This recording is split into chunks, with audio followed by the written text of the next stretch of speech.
devais avoir 13 ans. Et j'ai traversé une très profonde dépression, enfin ce qu'on appelle aujourd'hui dépression. À l'époque, on disait que c'est de ces mots incurables de l'enfance, une sorte peut-être de chagrin d'amour dont je n'ai plus de souvenirs, mais toujours est-il que je ne sortais plus de ma chambre. Au sens où je n'en sortais vraiment plus de ma chambre.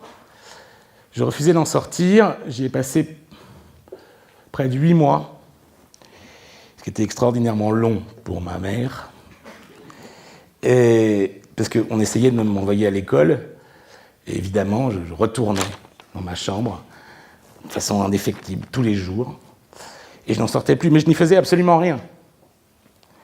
Juste, je regardais par la fenêtre, sans aucun sentiment, aucune pensée, rien.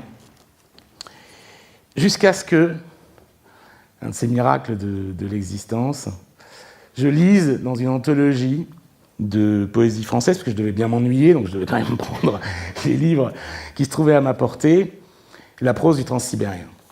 Quelqu'un me parlait non pas de moi, de cet adolescent dans sa chambre, mais de ce qu'il avait au fond envie d'être.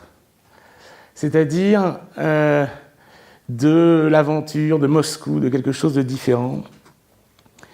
Et donc je suis sorti de ma chambre. Je suis sorti pour aller à la bibliothèque et pas à l'école.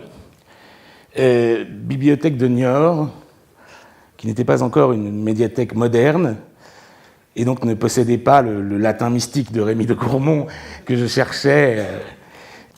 Et il y avait d'autres livres de Blaise Cendrars que j'ai absolument dévorés.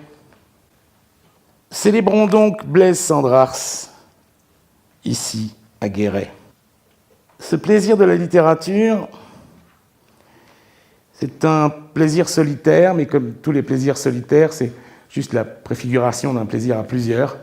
Et là, je vais citer une phrase de James Ellroy. « Some men get the world, some get ex-hookers and trip to Arizona. » Ce qu'on pourrait traduire librement par « Certains poètes gagnent le monde entier, d'autres beaucoup d'amis et un voyage à Guéret. »